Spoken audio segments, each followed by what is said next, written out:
an Unspoiled Network podcast. This is Spoil Me, covering Abhorsen, Part 2, Chapters 11, 12, and 13. Hidden in the Reeds, The Destroyer in Nicholas, and Details from the Disreputable Dog. In these chapters, we get a look at the ways in which, if he so chooses, Nicholas can kind of fight back against the fragment inside him. Thing is, it doesn't work always, and BT Dubs don't say the word Abhorsen in front of him. Welcome to Spoil Me.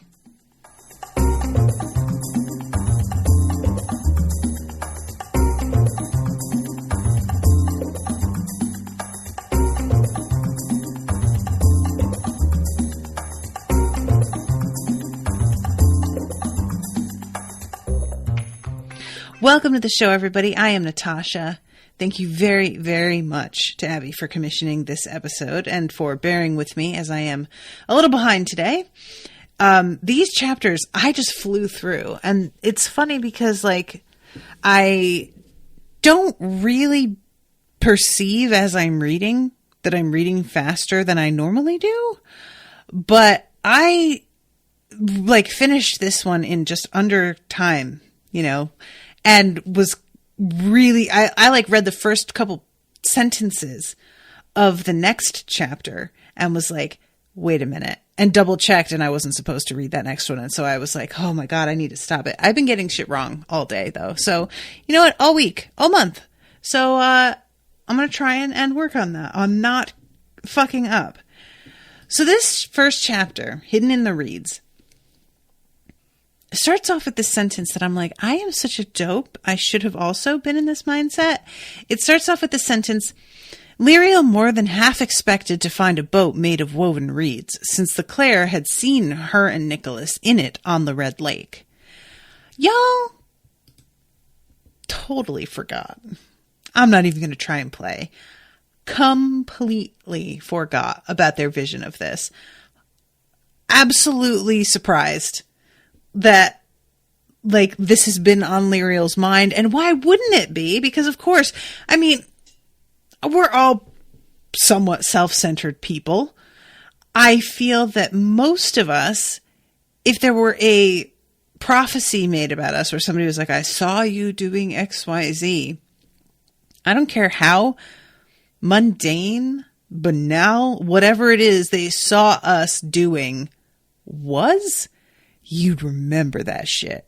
100%. Somebody be like, I saw you and you were standing at a red stove and you're making pancakes. That's all I gotta say. And that will never leave my mind as long as I live until I reach the point where I am at a red stove making pancakes. And then I'm suddenly going to be like, oh, this is the one. So I don't know why I failed to appreciate that Lirael would have this in her head, and why I forgot about it as a reader. But when she says that, I just felt like such a fucking dodo bird. So she finds it, despite, and I love, even so, she was very much relieved when she did stumble across the strange craft, because the water was now well above her thighs. If it had got any deeper, she would have had to turn back or risk Nick's drowning, since she couldn't carry him any other way than in the fireman's lift, which put his head about 2 feet lower than hers. So, this is actually kind of a clever thing. Now, I'm not trying to throw any shade at this author in particular. In fact, I'm impressed, but I want to acknowledge what an interesting little loophole Garth Nix has left for himself here. Because we can't just have her stumble upon a boat in her moment of need and necessarily accept that out of that entire lake, she would have managed to accidentally find it just because she just out of coincidence. So what he did, I wouldn't be surprised if there was a bit of him that was like writing this scene and kind of was like, all right, how am I going to explain that she just happened to find this boat? And he decides to go back and add in that vision that the Claire saw so as to explain why Lirael would bother wandering into the water up to her thighs to begin with complete faith, apparently, that she's about to find a boat. I don't hold me to that. I might be being really uncharitable here. And he may have planned this from the start. But there is a part of me that feels like he realized that this wasn't really going to feel believable to everybody. And he was like, all right, I'm going to have to kind of come up with like retcon a reason why this isn't a complete deus ex botina. And in any case, it doesn't really matter to me. She gets on there. She's got Nick. She manages to unload him into the boat. She really thinks that that he's passed out. And she's sitting there not knowing what to do. Because this is as far as the Claire saw. They were like, oh yeah, you were in a boat with that guy. And then after that, no idea. So she's in this little reed boat. This boat, by the way, doesn't have like a paddle. It doesn't have a motor, for God's sake. She doesn't know what to do. And so she just kind of sits there for a minute. And all of a sudden, Nick starts talking to her and she's like, wait, what? And I really enjoyed this a lot because she thought that he was passed out. Then he turns out to not be passed out. And then she thinks that he's going to be aware of magic because, of course, you would think that you literally just flew into his tent as an owl. Yeah, I feel like it's reasonable to be like, well, of course this asshole has to believe in magic now. I mean, come on. Spoiler alert. No, he don't. He thinks that was just some sort of hallucination. And yeah, okay. You know, like I guess, but it does go on for quite a while that he's still not believing here. And I was very, very relieved when it seems like the thing inside him taking him over and Lirael coaching him through it convinces him that there really is something else going on. Because I was worried that we were going to continue on with this way for another few chapters or even potentially the entire book. That we were just going to have him be somebody who like didn't believe in magic from start to finish.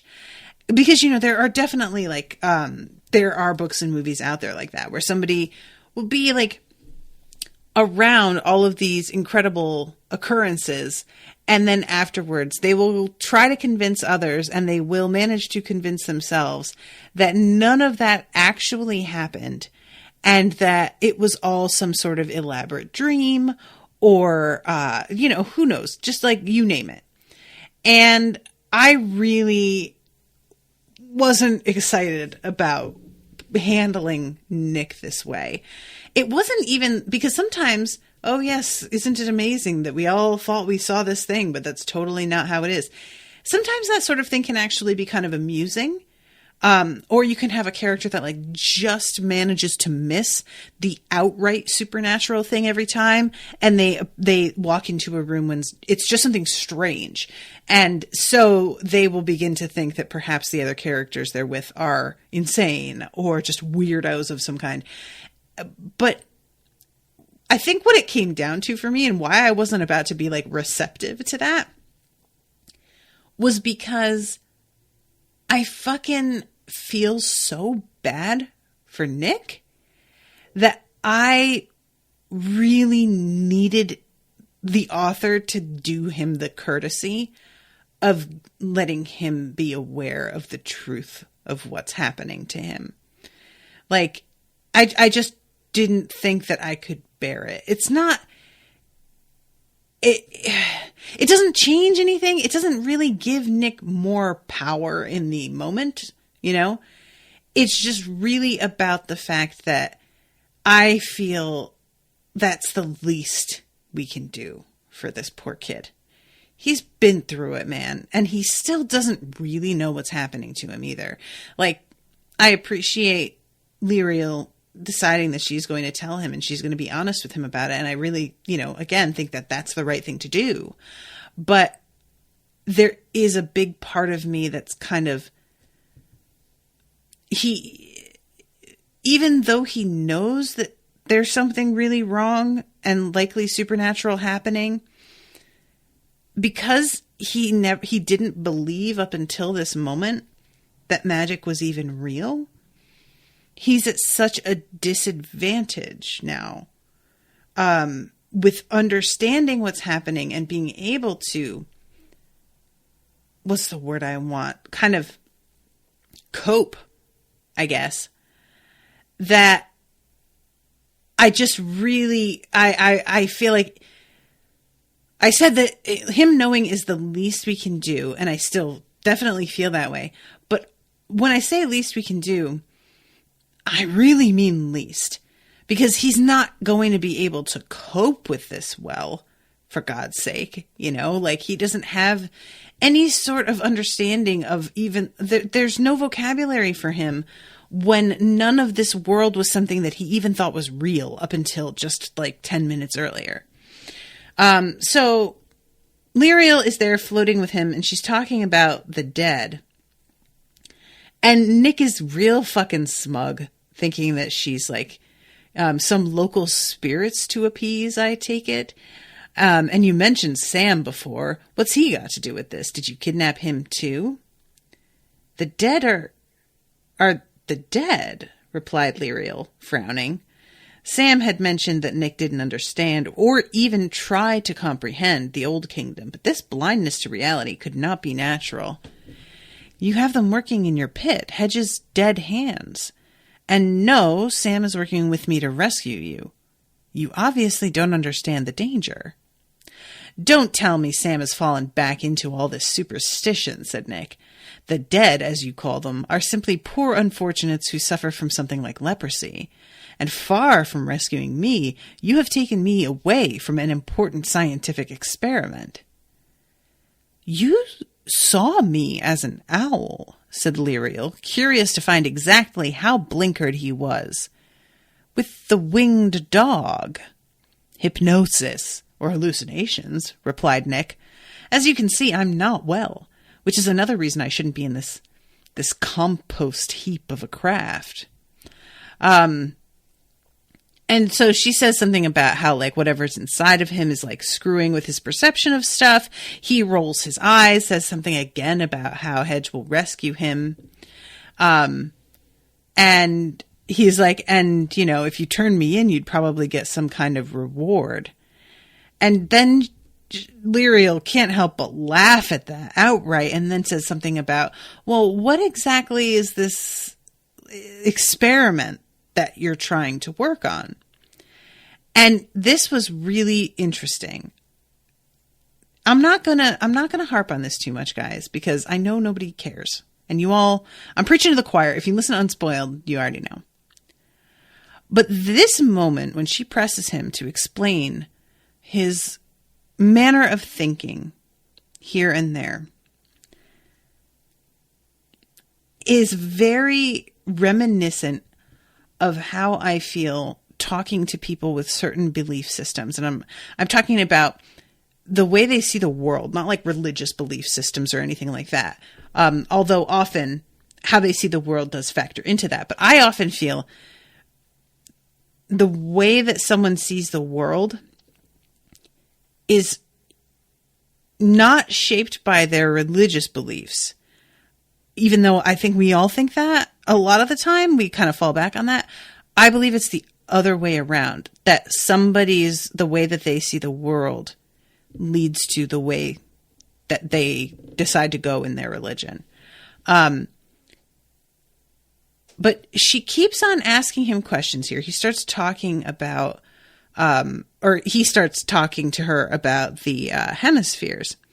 And there's something mentioned about the fact that, like, she looks tougher and has like a sort of hard edge to her that makes Nick want to impress her. So he's like telling her all of this stuff, even though it's not really like a smart idea. And he probably almost knows that it's not a smart idea, but he's out here like, you know what? I'm going to tell her anyway.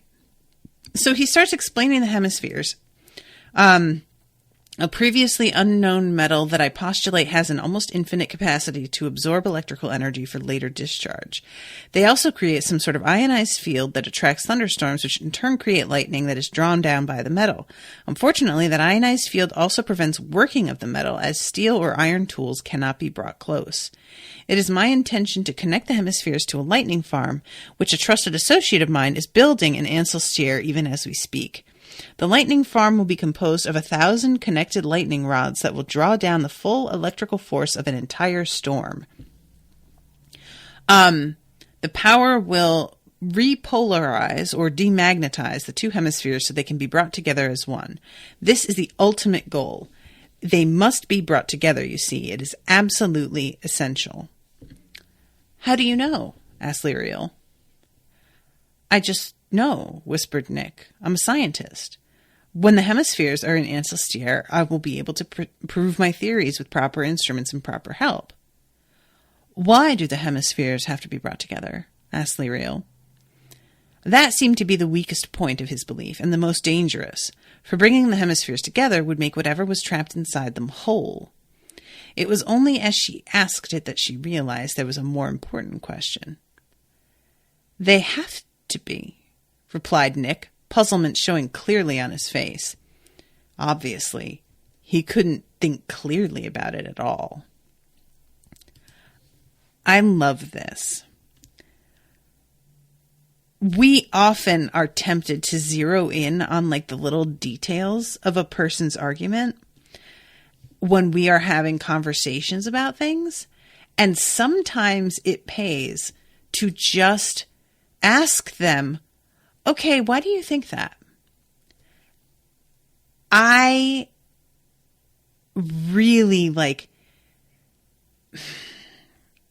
it is the kind of thing to me that is so deceptively simple that most of us it doesn't even occur to us that we should just ask, why did they think this thing?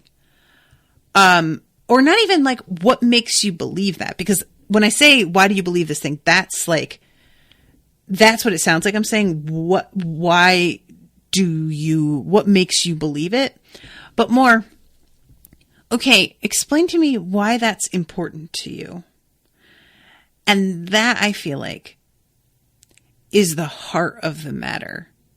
I've had this happen just in therapy as well, where I'm like zeroing in on a point in a way that makes it clear how I see the thing. And my therapist will just be like, okay, so can you tell me why it's really important to you that this is the result you get? And it can be absolutely startling when somebody just asks you a simple question like that. Okay, now, why is that important? Why is that so crucial? And suddenly you're just like sitting there like, why is it? I don't know. Because I guess I just thought that if I did that, I don't know. And you suddenly sit there like with fucking no answer to a very simple, straightforward question that should be what all of your other decisions are circling around, except you never even gave it any thought. And while I understand what's going on here with Nick is magic, it's not the same thing. There is still a weirdly relevant psychological aspect of it that I feel just applies to us all. He can't even quite vocalize why he's pursuing the thing that he is. It's just he's supposed to. That's what he's supposed to do. And it's not until Lirael sits him down and is like, okay, tell me everything, explain, that he starts to struggle and he realizes that he doesn't really have a good answer for her. But like also because of the magic, of course, with us, when we're like, oh, I don't have a really good answer for you, that can often lead to like an epiphany for us. But for poor Nick, it's like one of those guard spells around Hogwarts where suddenly a muggle will begin to approach the castle and then remember an important appointment they have somewhere and run off. That's kind of what his brain is doing to the question. So she'll ask him, why is it important that you bring these hemispheres together? And he starts to be like, because I don't know.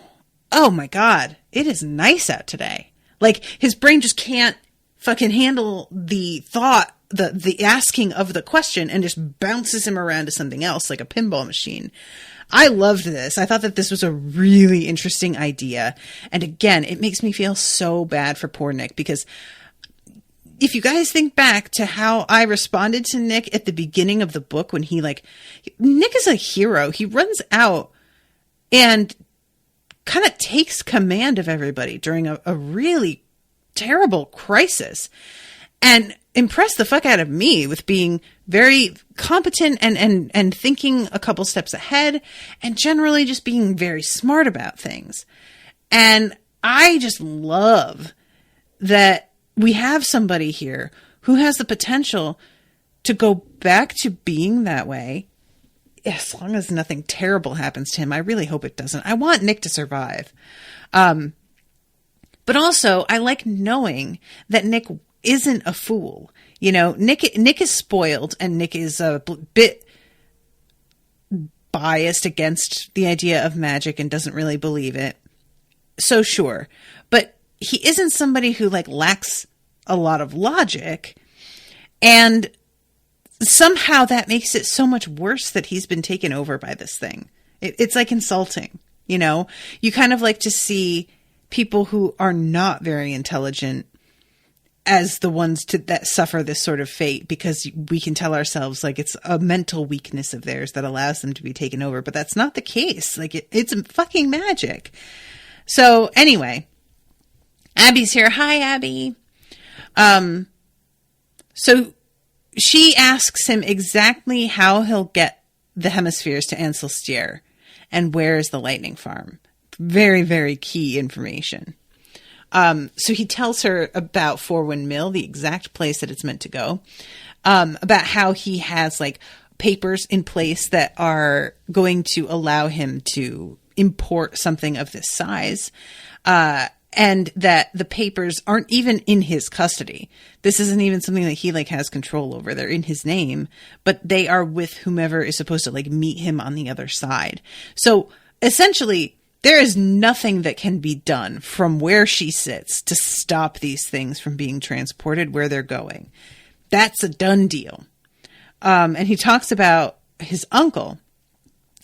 And Nick says he's the chief minister, 17 years as CM this year, with a 3-year break in the middle when the moderate reform lot got it. The most successful CM the country has ever had, though of course he's having trouble now with the continental wars and all the southern refugees pouring in.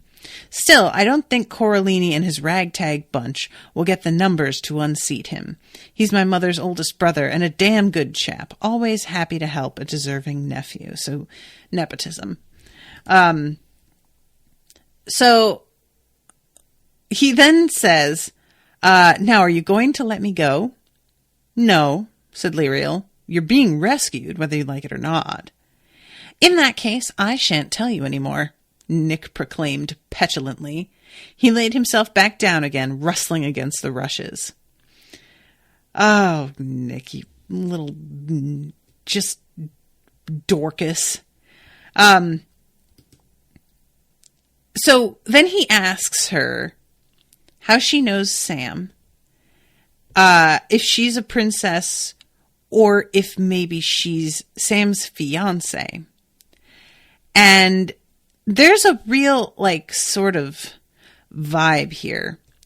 Because she notices him looking at her. And at one point, Lirael's low-key looking at him too. And kind of thinking to herself, man, I know this guy's fucked up and everything, but if he weren't fucked up, I think he'd be pretty fine. And we're never inside his head really, except for that one moment where he's thinking about how there's a toughness to her. But I imagine that's what's going on through his head too. And that's why he's asking her. I think he wants to know if she is available or not. And he's just trying to be like smooth about it. And I mean, it is pretty smooth. I will give credit where it's due. So when she tells him that she's Sam's aunt, he gets really embarrassed and begins to blush. And she tells him the same thing that she had told Sam, that she's much older than she looks. She was a little embarrassed herself, though she couldn't think why. She still didn't know how to talk about her mother. In some ways, it was more painful thinking about her now that she knew about her father and how she had come to be conceived. One day, she thought, she would find out exactly what had happened to Ariel and why she had chosen to go away. "Wouldn't dream of it," replied Nick. "You know, this sounds stupid, but I feel much better here than I have for weeks. Never would have thought a swamp could be a tonic. I haven't even fainted today." "You did once," said Lirael, "when we first took you from the tent." "Did I?" asked Nick. "How embarrassing. I seem to be fainting a lot. Fortunately, it tends to be when Hedge is there to catch me." "Oh, is it? You don't say." O space RLY question mark. Honestly, he's such a precious little sunflower who just doesn't, how is this not occurring to you, my son? Come on, really? It's fine. So this is when we start to get into him talking about what it's like when this thing begins to take him over. And he talks about how he gets nauseous, his vision goes red, that his sense of smell, it's like disrupted and he smells burning. It's basically like he's having a fucking stroke. And God, poor fucking Nick. I know I'm just never going to stop saying it. I won't be able to stop saying it. And they're keeping quiet. She's trying to like, question him while also staying out of sight of the dead. And he sees he sees the barges and he's like, "Oh, there they are." And Hedge is probably up, on the other one. And he begins to yell about how everything is loaded already. I can't believe they're about to head out. And Lirael's telling him to like quiet down, but it's clear that like the seeing of these ships has stirred something in him that like it stirred the fragment in him, because it's like the fragment is totally aware, even when it's not really in control. It's like it can sense when there's a new development in its plan that has like succeeded. So it feels to me like the fragment can sort of hear him be like, "Oh, I bet Hedge is over there." And it comes to the fore, or begins to come to the fore. And it's really upsetting. He says, he's like settles into the boat again, like clutching his chest.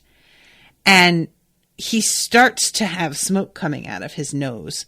And she decks him across the face. Which, sure, you know what? Why not? This kid, it's not going to do him more harm at this point, so long as you don't like break his nose or something. But again, God, I really just want him to get a break. So she starts yelling at him about who he is. And this was, I really enjoyed this. The idea that like focusing on literally anything will be enough to keep him from sinking too far. It's just about who are you? Where were you born? And he manages to hold on and takes this deep breath, and his eyes are back to normal. But he senses, it's like the fact that he didn't go completely under. This is the first time that he really understands that this is not the fever. This is not a normal illness that's going on. This is something else. And he says, "I'm in trouble, aren't I?" Yes, said Lirael. But Sameth and I and our friends will do the best we can to save you. But you don't think you can, said Nicholas softly. This thing inside me, what is it? I don't know, replied Lirael. But it is part of some great and ancient evil, and you are helping it to be free, to wreak destruction. Nick nodded slowly. Then he looked up and met Lirael's gaze. It's been like a dream, he said simply. Most of the time, I don't really know whether I'm awake or not. I can't remember things from one minute to the next. I can't think of anything except the And saying that, it begins to happen again, and he has to, fight it yet again. And he says, I've got it under control. Tell me what I have to do. Keep fighting. If we can't keep you, then when the time comes, you must do whatever you can to stop it. Promise me you will. I promise, groaned Nick through clenched teeth. Word of a sayer, I'll stop it. I will. Talk to me, please. So she's talking about where she's been born, the Claire, her mom, yada, yada, yada. And she's in the middle of saying, my mother went away when I was 5, so I didn't know my father was the Abhorsen. And then she realizes her mistake. And I noticed that she didn't say Abhorsen earlier in the conversation. There's a moment where she starts to say it, and then she interrupts herself and is like, I didn't know some things about myself. And I was thinking at the time, oh, good call. It didn't really occur to me in the moment, but when she decided not to say it, I was like, yeah, smart move. And then she goes and fucking says it. I was like, God damn it. And Abhorsen is, Nicholas screams it, but it's not his own voice really. And all of this smoke begins to pour out of his mouth, and his nose. So she's standing there and she's trying to figure out what the fuck to do. And long story short, this thing can paralyze her. And it's so humiliating because it paralyzes her after she tries to use her bells to put it down. She's using Rana and Sereneth together to try and force it to sleep. Sereneth is compulsion, and Rana is the sleep. Together they wreathed Nicholas with magic and sound, sending the free magic spirit inside him back into its parasitic sleep. Or not, Lirael saw, as the white smoke only recoiled, and the bells began to glow with a strange red heat, their voices losing pitch and clarity. Then Nick sat up, his eyes still rolled back and unseeing, and the destroyer spoke through his mouth. Its words struck at Lirael with physical force, the marrow in her bones suddenly burning, and her ears pierced with a sudden sharp ache. Fool, your powers are thin hand-me-downs to pit against me. I almost sorrow that Sereneth and Rana live on only in you and your trinkets. Be still. Ouch! That is savage. I mean, damn. And this isn't even it is really, honestly, kind of funny that I'm reacting the way that I am, because it is such a cliche for a bad guy to really underestimate the person that he is up against simply because they are young or inexperienced or whatever, when in fact they are very gifted in one way or another. There's a whole variety of things that could be at play here. But this kind of got to me because I feel that he isn't wrong. Lirael hasn't been trained by an Abhorsen. Lirael doesn't have knowledge from growing up in the household. Lirael isn't coming into this prepared in any way, except for what she found in the cave literal minutes before the Claire found her and were like, oh, hey, so we're needing to send you away on a mission. So him being like, you're pathetic. That didn't work. I am embarrassed for you. Just, it hits home in a way that I found myself like cringing on her behalf. Does that make sense? So yeah, I just like this whole scene. I felt for her so much. I really did. And I love that she still finds a way to fight back, but it's not necessary. It's a combination of things. Like, I don't like to say it's not out of her own skill, because that's not really fair, is it? You know, she manages to find a way to fight back anyway. That is her really like feeling her body and sensing that the sword is protecting her. The sword is sitting in her lap, because spoiler alert, this thing, when it says keep still, what it means by that is I am going to paralyze you so that your lungs don't even work anymore, so that you suffocate and die. Which, like, we hear a lot about paralysis spells in all kinds of fiction. And that in particular fucks me up. Like, nobody, I don't feel like I have ever read a thing about a paralysis spell that also paralyzed all of the organs in your body as well. That just feels so unnecessary. That's really extra, you know? Like, even in The Magicians, there's the beast can paralyze people, stop time, basically. They can still move their eyes around. They can't move except for their eyes, but their eyes will move. This bitch can't even fucking, like, her heart won't beat. Like, that's just kill her then. What are you doing? That's so mean. So yeah, it turned this sword that she happens to have out in her lap, because she was prepared when Nick was holding her hand for maybe Nick to go over to the bad side for a second. It just happens to be on her lap where the largest muscles in our body are quadriceps. And this keeps her from being paralyzed in her quadriceps, her thighs. So she is able to use those muscles to tilt the boat. Now, her attempt is she wants to just tip it over entirely, and she doesn't actually manage to do that. She just tips it enough so that Nick gets thrown into the water, which, I'll be honest, that really like worried me, because I'm not ever sure when I picture Nick being taken over by the fragment.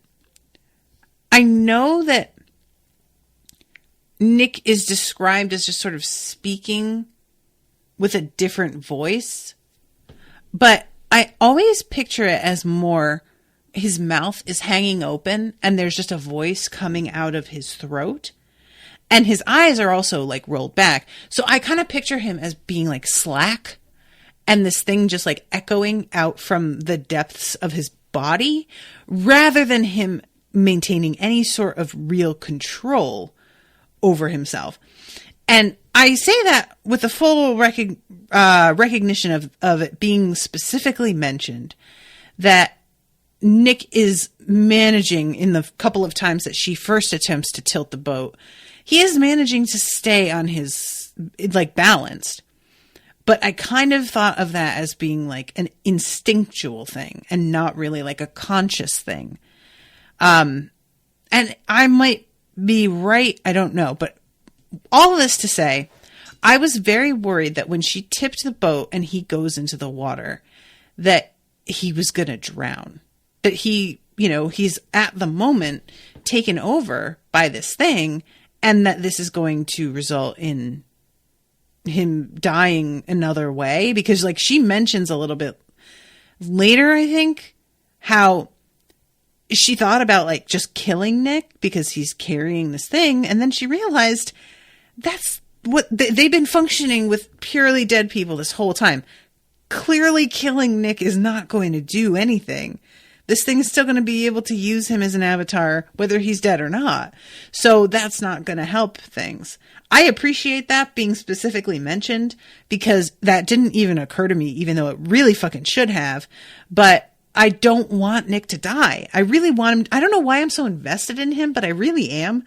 And if it came down to him having to die to keep something from happening, I was ready to just be bummed out about it. And I'm glad that it sounds like that's being kind of taken off the table. Now, I say kind of because when she says to him a little bit earlier, like, promise me anything that happens, you will try and stop it. And he's like, oh yeah, definitely.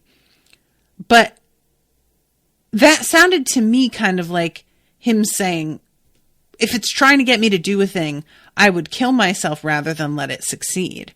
Which, so what? So let's say he does. He commits this sacrifice in order to try and help everybody. It's not going to matter. This thing is just going to carry on with whatever it was about to do anyway. And that's assuming that he's able to fight back at all. Which just, So, anyway, I just really, this whole scene is actually pretty interesting to me. I just don't know why I feel so strongly for and about Nick, but I do. So this dude goes pouring into the water. And she starts to see that there is like a boiling effect happening, which that is terrifying. At first there was no sign of anything moving in the water. Then she saw a great steaming and bubbling a few yards away as if the lake were boiling. A hand, Nick's hand, reached up and gripped the side of the boat, tearing away a whole section of the woven reeds with impossible strength. His mouth cleared the water, and a high-pitched scream of anger sent every marsh bird within a mile into panicked flight. It sent Lirael too. So she jumps off the boat and begins wading and running away. This is a literal nightmare. You guys know what I'm talking about, right? Running in like thigh deep water, trying to get away from like some sort of like evil magical thing that's chasing you. This is straight up out of Nightmare on Elm Street. Like, the only thing worse is like quicksand or something like that. Oh my God. This is, and I feel like it's written really, really well. That she's just like, her lungs are hurting. She's panicking. She doesn't want to like look back. And finally she manages to like get into knee deep water. And it says she was forced to a halt when the cramp in her side became impossible to ignore and her legs were unable to hold her up out of the water. Lirael sat down, crushing reeds into a wet and muddy seat. Look, I get it. She couldn't keep going. But I was out here flipping out reading this, that she just stopped. Like, what? Are you serious? She just stopped? Oh, I got really agitated. If I were watching a movie, I would have been screaming at the television screen at this point. I guess the reason that she rests there for a minute, she gets up, she continues on, and then she has to stop it. Like, she's just really fucking tired. And she's thinking about whether she should have killed him or not, realizing, no, that's pointless. And here it is. She took a guess at south from the position of the sun and the length of a tall reed's shadow and started to head that way, keeping to the fringe of the marsh. It was harder going than dry ground, but safer if there were a dead about, forced out into the sun by hedge. 2 hours later, Lirael was wetter and more miserable than ever thanks to an unexpectedly deep hole along the way. She was almost completely covered in a sticky and revolting mixture of red reed pollen and black mud. Oh, the poor thing. So she is like coming up on the tree line, and something bursts out of the trees coming towards her. And at first she thinks it's going to be one of the dead, but it turns out to be the disreputable dog. And almost immediately, the dog is followed up by Sam, who appears to be pointing an arrow at her and lets loose with it. And I thought for a second that Sam had been taken over, that maybe somehow being plunged into this water this way, Nicholas was like freed and the spirit from the fragment jumped into Sam. That doesn't make any sense because it's like clearly attached to the material of the fragment. So it's not like, you know, just some sort of spirit wandering around. It's like, it's got something grounding it. But I still had this just like, what the fuck? Is he betraying her? Like, and I didn't think it was like on purpose, of course, but yeah, so when it turns out that there's a gore crow right behind her, I was like, oh, fucking, of course, I should have figured this out. And I really enjoy first of all, I love her reuniting with Disreputable Dog and the way the two of them are like crowing over each other. And then Lirael handles these gore crows with the bell, which, you know what, I kind of needed, because she gets so completely like shunted aside by the fragment earlier that it kind of caused me as a reader to lose faith in her a little bit, which is like kind of harsh to say, but true. And I needed to see her succeed with this thing. I needed her to be able to manage to do something with these and be successful at it. So she puts these gore crows, like, because they're all connected by the pieces of the same spirit, and they all go down at the same time, which is very, very satisfying. So let's see. She has to tell Sam that she lost Nick. And she, you know, is very apologetic, but she's like, I did the best I could, but sorry, dude, he is like straight up possessed. And there's this moment here that I kind of liked. She tells him, I couldn't stop it. It almost killed me when I tried. What do you mean a fragment of the destroyer? Inside him how? I don't know, snapped Lirael. She took a deep breath before continuing. Sorry. The dog says that there's a sliver of the metal from one of the hemispheres inside Nicholas. I don't know any more than that, though it does explain why he's working with Hedge. So there's a moment here, and it's not really like said. It just feels like this could totally be me projecting a little bit. There's a vibe that I get from Lirael here when Sam keeps questioning her, that I feel like she's tired of having to handle shit. And I feel like there's a bit of evidence for that later on when he's like talking about where they could go to hide out. And she's just like, lead on. Like, it feels like, you know, I'm glad that you're contributing something. And I really think I'm reading into it too much, to be honest. But it does sort of seem like Lirael has been the one that's had to come up with most of what's going on. I might be being unfair to Sam, but it's not like he hasn't contributed anything. It just kind of feels like when he does, it's not exactly he's bouncing off of her idea, but not coming up with the idea in the first place. Does that make sense? Abbey says, I don't know. Sam's only 2 years younger than Lirael, but often it feels as though he's much younger than that. Maybe that's what it is, Abbey, that it feels like she's like in charge just because she's like more mature than he is. Because there's something about, and I've run into this with people, where people will like, when they're finding out new information, they'll keep pushing to like with questions about things that I'm kind of like, why are you asking that right now? That's not going to be relevant, like, to what we know as of right now. Or why are you getting caught up on this thing when in fact it's this other thing that you should be worried about? And this will happen in all kinds of settings, like work or on Facebook threads or in just like conversations with folks. And I feel that way about Sam, that he gets hung up on these little details and presses her for answers like she's a fucking dictionary or something, or a Wikipedia that can just tell him, and expects her to know. And it's like, first of all, why do you think she will know? Second of all, you don't need to know any of that right now. Find your friend. Like, all of this other stuff, she doesn't have the answers. And even if she did, you don't need it all up front like this. Get walking, get started figuring shit out, and talk about it on the way.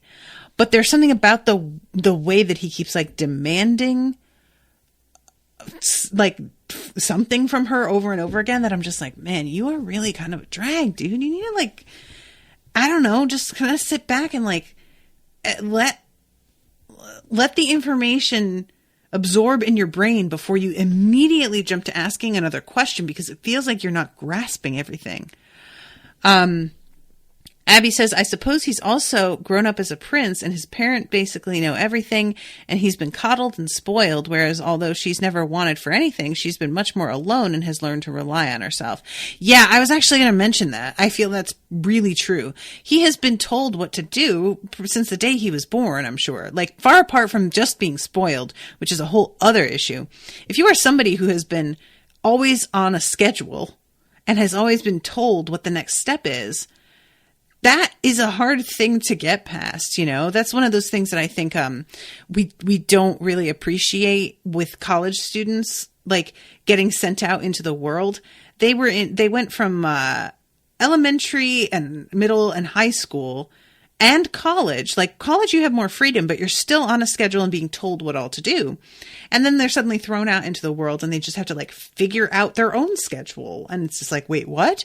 And I kind of feel like that with him because, you know, his sister was just trying to manage him all the time. And I guess he's sort of used to that and expects Lirael to do that as well. And when I say expects her to do that, it makes it sound like he expects her labor. But I think it's more than just that. I feel like he probably thinks that she wants that as well, because his sister wanted him to ask, okay, what's next? His sister wanted him to defer to her judgment. So I bet he kind of thinks he's like paying Lirael a compliment or being respectful. And poor Lirael is just like, I just don't want to have to be in charge. Please don't do this, you know? So anyway, let's go on with the dog, because the dog, it turns out, knows what the destroyer is. And we are not supposed to call the thing by its name out loud because it's like it can hear you a little bit. I like this about the name having power. I know that this is a thing with, like, you know, Dumbledore says fear of a name only increases fear of a thing itself. And I understand that line of thinking, but I've always been a big fan of the conceit that names have power, and that saying a name 3 times or just using it too frequently can draw a thing's attention. I've always been kind of like into that concept. So I like that they really should not say it and that they call it the Destroyer, but its name is Oranus. Now, I'm going to tell y'all, at this point, I was listening to the audiobook, and again, Tim Curry, great, do it. But when you have a thing which its name has been secret for an entire book or half a book, and then you have the big reveal of what its name is, that's a very tricky moment. This is something that's like, it could easily be silly or just kind of like, oh, that was a letdown, you know? And I feel like the danger oftentimes is choosing a name for a thing that is too steeped in, ooh, it's evil, like Voldemort. You know, Voldemort's name is taken care of pretty quickly in the first book, so it's not so terrible. But if there had been a big buildup and it wasn't revealed until the very end of the book and then you found out his name was Voldemort, if it hadn't been such a childish book, the first book is very like child friendly, you would have been like, come on, really? We're doing this? When Tim Curry says Uranus, I fucking kind of stopped and was like, ooh, I really like this name. It's got a godlike feel to it. It's not evil. It's just, it almost sounds like the name of like a tech conglomerate in a movie that's like got Skynet working on it. You know what I mean? It's like threatening, but like in a sort of a way that feels like it's seeing. It's not about using Latin roots for death and evil and putting them together to mean a name. I was very, very happy with this reveal. It's just, it could be done it could be so silly. And it really like, and also I like the fact that it's written down and in all caps rather than, and I could get this even in the audiobook because of the way it's described that she's like writing it out, the disreputable dog. But there's something about the fact that it's not said, it's seen, that I liked as well. So the dog is like, so, okay, this is the most powerful free magic being that existed. The only one who really put up a fight when the charter was made. And the whole like nature of the thing is that it opposes creation. It is just, it is part of like the void. It wants annihilation of everything. And Lirael is like, are you serious? Like, what are we supposed to do about this? I'm not even like an Abhorsen. What? Which leads to the most awesome line a little bit later. And I wish I had highlighted it. I'm going to paraphrase here because either way, it's still like, it's not the line itself, but the concept that really got to me. But Lirael thinks to herself that judging from the way Sam is behaving, he is in the same place as her, where he has pretty much just accepted they're going to die, and they're just going to have to try and get as much done as they can before they're killed. That made my blood run cold for a second, because if that isn't the realest shit, these aren't guys who are like, we must defeat him. These are guys who are like, yeah, I mean, we're gonna fail, but we can't just not do anything, right? So like, all right, I mean, it's as good a reason to die as any, I guess. Let's go die. Relatable. Hashtag relatable, man. I fucking swear to God. I never wake up in the morning about to try and like talk about issues or face my schedule and work or whatever and think to myself, I'm really going to nail this. I just have to approach it the right way and I'm going to fucking get it. I'm going to succeed. Never. I haven't felt that way since I was in like high school. Now it's, well, do as much as we can. It's doomed. And that's my attitude also towards like society and trying to fight against the ills of society and evil. Well, I know I'm not going to defeat it. I mean, we know that. I'm going to do my best. I'm going to try and bring some light into the world. I'm going to try and stick up for people. I'm going to try and do the best I can. I will die having failed. I know this. But I'm going to do the best I can. And dude, that is powerful shit. That is much, much more interesting to me to read than just, we must defeat it. I like it so much more. But yeah, the dog, for her part, is just like, I just don't like the fact that he's bringing these fucking things to Ancestier. Like, this just changes everything. I really thought that, like, if it was over on this side, at least we could rely on it being bound. But if it's brought over to the other side of the wall, where magic just doesn't really work, I don't know what happens then. Like, we didn't account for the possibility that this thing was going to be like transported somewhere else. We just were functioning within the old kingdom and what works here. And Mogget, meanwhile, is just like, this is really smart. Like, I am impressed with this plan. And Sam gets mad and it's like, you sound like you admire it. And Mogget's like, yeah, I think I said that, right? Yes, I do. It's very, very clever. But I'm not stupid enough to think that it and I are on par with each other. I'm not admiring it like, ooh, I'd like to throw in my lot with that. I'm a living thing. It would kill me. It does not care. So I know it would annihilate me just as much as any of you. And also, I turned down the chance at allying myself with it. To which the dog is like, allying yourself with anyone. And Mogget's like, yeah, I didn't want to. I just wanted to be who I am. So I did. And maybe that's what he means by saying another chance. When he's like running as the dwarf and he's like, she said she would give me another chance. He says that to the dog. Maybe that's what he's referring to, that he's finally allying himself in one direction. But yeah. So they come up, I'm over time here. They come up with this plan. Because Lirael has never been over the wall. She doesn't really understand how this like loss of magic works. So Sam has to explain to her that it's not like you just cross the wall and magic's gone.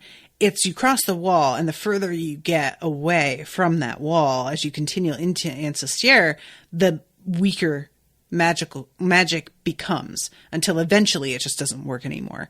So she is like trying to figure out exactly how they can get over the wall using magic, because there's no way they're catching up to these like barges. And Sam comes up with this idea. He's like, I'll tell you what, increase the size of your owl skin, then carry us. And at first I was kind of like, that is the dumbest shit I ever heard. Are you serious? And then the more I thought about it, I was like, shit, why not? It's not like they're going to be on the road for like days, right? She could probably fly over there in like a day. It'd probably be tiring carrying him the whole time and all, but that's pretty good. And also, Lirael is asking the disreputable dog, so how did y'all bind him up the first time? Because if we're going to defeat him, I'm probably going to have to like use the method over again. And both the disreputable dog and Mogget are like, sorry, that was a long time ago, and I have changed a lot as a being since then, and I don't really remember how that happened. So this is where Lirael starts to realize that she's going to have to go use her like her little compact into the past is how I think of it, and watch the process of them binding this creature to find out how it was done so that she can do it again. So yeah, I like this, the dark mirror. That's right. And in order to do that, she has to go into death. So I don't like that. This is very worrisome to me. But I like this. I like this plan. I like the revelations that we've had. I really hope Nick is okay. God, I'm so worried about that poor boy. Thank you very much, Abbey, for commissioning this episode. And thank you, everybody else, for listening. I hope that you have enjoyed it. Let me take a look here. Exactly how... of course, I closed my Kindle. I'm like, I wanted to see how much was left of this book. Okay, so we're halfway through. This is like almost the exact halfway mark. There's a lot left. Shit. All right, cool. All right, guys. Well, I'll be seeing you soon with a new episode. Until then, toodaloo, motherfuckers.